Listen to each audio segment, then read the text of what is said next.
Okay, hi everyone. Thank you to the organizers for inviting me and giving me a chance to present some results on a CRISPR-based strategy for the correction of CTNNB1 mutations. And so to introduce myself, my name is Vida Forstnerič. Well, I've already been introduced. Thank you, Shivang. I come from Ljubljana, from the National Institute of Chemistry. And so let's take a look at the CRISPR strategies. So first, let's take a look. Sorry. Okay, so this is, which one's the pointer? So this is to go on. Okay, I can't find the pointer, but it should be, huh? Okay. I think it's a different pointer. Okay, we'll do it without. So let's take a look at what are CRISPR technologies and how do they work and how can we use them. So CRISPR was actually, so these genes were discovered actually back in the 80s in bacteria, but at that time it wasn't quite sure what's the function of these genes. And a little bit later on, they discovered that actually it's a sort of immune system of bacteria so that they can kind of defend themselves from invading pathogens. So the real breakthrough came when actually it was discovered that this technology can be used as a gene editing technology and that we can basically use it to program it to target virtually any DNA sequence. So how does it work? It's made up of two parts, of the protein part and of the RNA component. So you can see in blue the protein, and kind of sticking out from the protein you can see the RNA part. Or in the schematic next to it, you can see in the background in blue, you can see the protein, and in black, you can see the RNA. So these two molecules have affinity for each other. And once they bind, the protein kind of changes its conformation into an open state.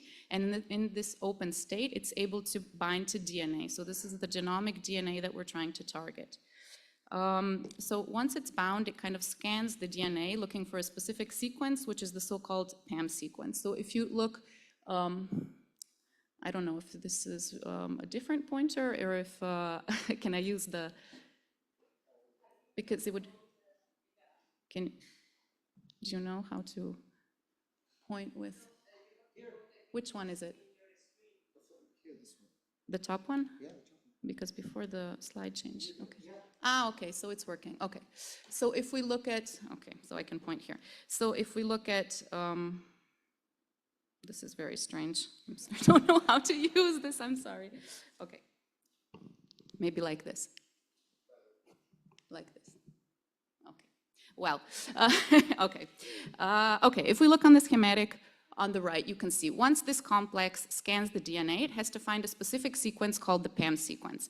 And once it finds the sequence, it's able to unwind the DNA.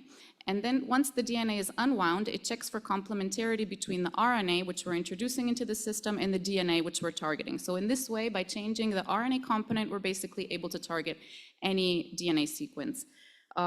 So once it finds the PAM and once it checks for this complementarity, what happens is that there's a double-stranded break of the DNA. So this double-stranded break is then, so this double-stranded breaks are toxic to cells because they can lead to, of course, to unwanted effects. And the cells have endogenous mechanisms with which they can correct these double-stranded breaks. And we can take advantage of these endogenous cellular mechanisms to either knock out a gene or to insert a short piece of DNA we can add a short piece of DNA with the correct sequence, and in this way we can correct the gene. And while this sounds fantastic, actually the majority of events go through the other pathway. So this means the pathway with which we can obtain knockout or larger changes to the gene. And also these double-stranded breaks, as I said, they can be toxic to cells.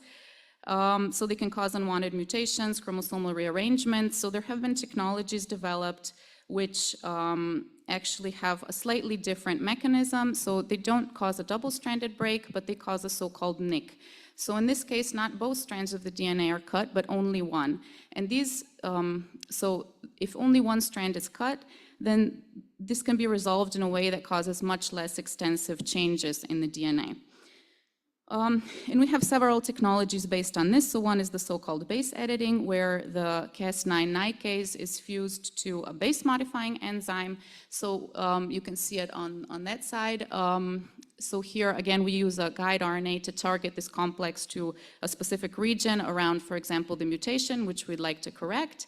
And then this base modifying enzyme, which is bound to the Cas9 nickase, actually is able to change this nucleotide from C to G, or from C to T, or from A to G, depending on which base editor we use. And then there's also another technology which is called prime editing. In prime editing, it kind of broadens the scope of what we can do. So instead of just point mutations, you can actually insert short insertions or deletions, or also any substitution.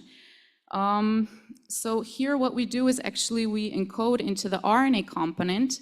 We encode the sequence which we wish to include in the DNA, and the nickase is fused to a so-called reverse transcriptase. This is an enzyme that's able to rewrite DNA from the RNA which we've inserted. So actually the genomic DNA is rewritten in a sense that we introduce this new sequence. So this is also another technology that can be used for correction of genes.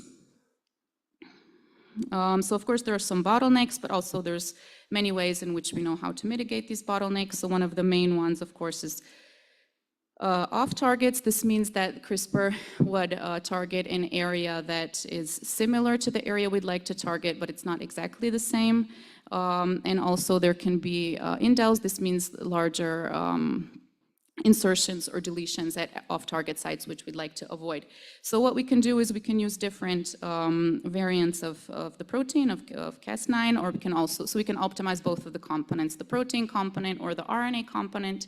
And what's really nice is we actually have lots of newer, very improved methods for detecting these off-targets, where we can actually look at the whole genome, and we can detect off-targets. And if we see that there are off-target events at sites that could be dangerous, then we can go back to the first step and we can further improve these, the guide RNA and the CRISPR component. And the other option is to use variants that do not cause a double-stranded break, such as base and prime editors. So like with any therapeutic intervention, there can be also an immune response. So it's possible to temporarily use immune suppression if needed, and also to optimize the delivery system we're using. It's possible also to deliver it locally or systemically, and of course long-term follow-ups are necessary in preclinical models and in patients. So let's look at what's currently available in the clinic. So there's, as of today, there's one approved therapy from FDA and EMA. This is a therapy for sickle cell disease. This is a disease of red blood cells where patients are dependent on blood transfusions or regular blood transfusions or bone marrow transplants. And with CRISPR, they can receive a one-time therapy that significantly improves the disease. So in this case, the cells are taken out of the body and they're edited ex vivo, and then they're returned to the patient. And then there's also different examples, such as for inherited blindness, they use an AAV vector to deliver CRISPR to the retina, into the eye. And several, so there's also many other clinical studies ongoing. I won't lose too much time explaining all of them, but I'd like to emphasize one that also Anna mentioned. This is the first personalized CRISPR therapy for CPS1 deficiency. It was with this infant that Anna mentioned. So immediately when this baby was born, they identified the mutation. And this disease is very devastating. So I think the mortality rate is around 50% in the first week. And what was really astounding with this therapy is, as Anna already mentioned, the speed with which it was developed. So they were actually able to develop this and infuse it into the baby at, I think, 6 months old, which is very astounding and also kind of a great motivation. So this was a very big team of experts working on this, but anyway, the speed is astounding. So they did actually all the steps in parallel. They did, I think, the cell lines and the mouse models, and also the regulatory processes were ongoing in parallel, so it was very, very astounding, the speed with which they were able to achieve this. So in this case, they used the base editor, which I explained previously, which is a technology without a double-stranded break induction, and they packaged this base editor into lipid nanoparticles.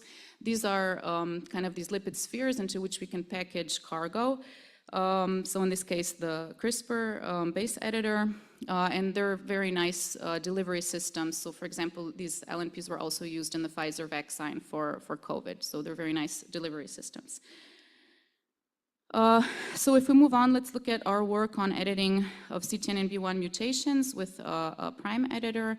So we first focused on a specific mutation. This is deletion of 2 nucleotides in exon 7. So what we did is we introduced a mutant copy of the CTNNB1 gene with the specific mutation into cells.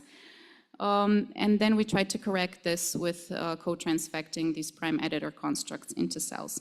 Now this mutant version of CTNNB1, it's translated into the beta-catenin protein, and this mutated version does not have very high activity. And with co-transfection of this prime editor constructs, we're looking at increasing this activity. And we can measure this with a reporter construct. It says up there luciferase. This is something that we can measure with a light signal.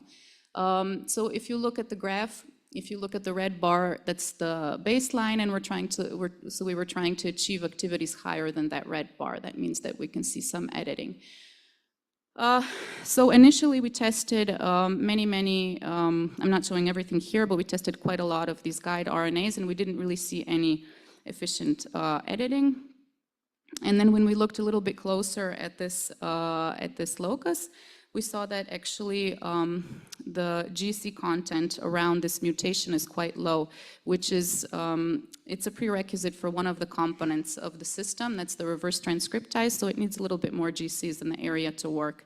And basically the only constraint here is the PAM sequence, which actually is a constraint as to exactly where you can position these guide RNAs.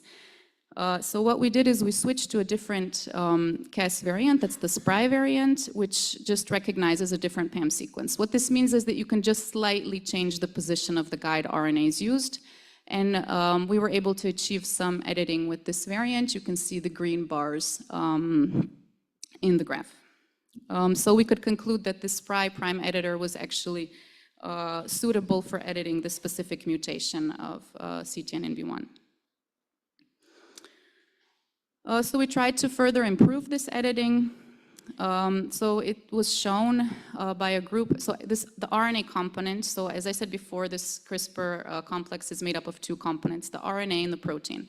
And the RNA component is quite unstable in cells, so there are cellular enzymes which quite rapidly degrade this RNA, and it was shown by a group that if they added on a little piece to this guide RNA, kind of like so you can see on the left side, if they added a small region onto the end of this guide RNA, it's kind of like a hairpin that falls back onto itself and it's quite stable, then this degradation is decreased somewhat, and these, you can achieve a little bit higher editing with this modification.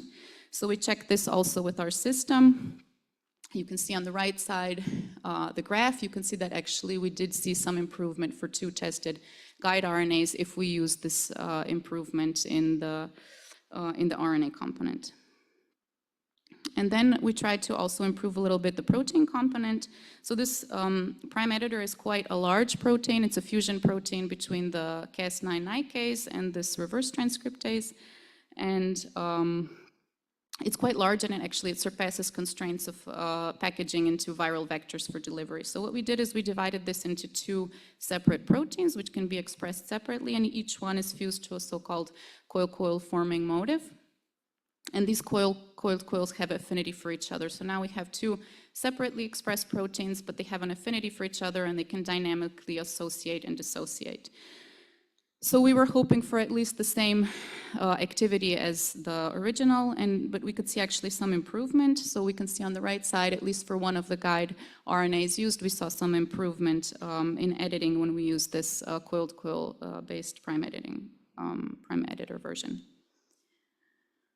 So up to now I was showing you results on 1 mutation, and then we tested this also on a 2nd mutation. In this case, we have a nonsense mutation from C to G, so it's introduction of a stop codon also in exon 7. but the mutation is a little bit different. And we also tested this coiled-coil-based prime editor on this mutation, and we can see here actually improvement of editing with the coiled-coil-based version for 4 out of 5 tested guide RNAs. So ultimately, we'd like to test this prime editor on a relevant cell model. And iPSCs are a great, so patient-derived iPSCs are a great cell model on which we can test these principles. And what's nice with, a very nice way to deliver cargo to cells is actually these lipid nanoparticles, which I mentioned previously. So these are kind of like these lipid spheres into which you can package any cargo and you can deliver it into cells, and it's pretty efficient. And what's also nice about these lipid nanoparticles is you can actually decorate them with different proteins on the surface, for example, antibodies, and target them to specific cells. So you can put on the surface of these LNPs an antibody that recognizes a molecule that's expressed on cells, and these LNPs then have higher affinity for these specific cells. And we showed, for example, for targeting of iPSCs, we showed that we were actually able to deliver a green fluorescent protein into iPSCs using LNPs. You can see on the top, so on the left side where we have these black pictures, these are microscopic images of these iPSC cells, and on the top you can see delivery with these lipid nanoparticles, and on the bottom 2 pictures you can see delivery with conjugated lipid nanoparticles. So in this case we conjugated them with an antibody that's specific for a molecule that's expressed on these iPSC cells. And we saw actually quite nice delivery with these conjugated LNPs. If you look on the right side, you can see on the graph that almost 80% of cells receive this green fluorescent protein, which is an excellent basis for further testing of these prime editors on these patient-derived cells. So to conclude, we showed that we were able to optimize several guide RNAs to edit 2 specific mutations within the CTNNB1 gene. We showed that we were able to somewhat improve this editing by optimizing both the RNA and the protein component.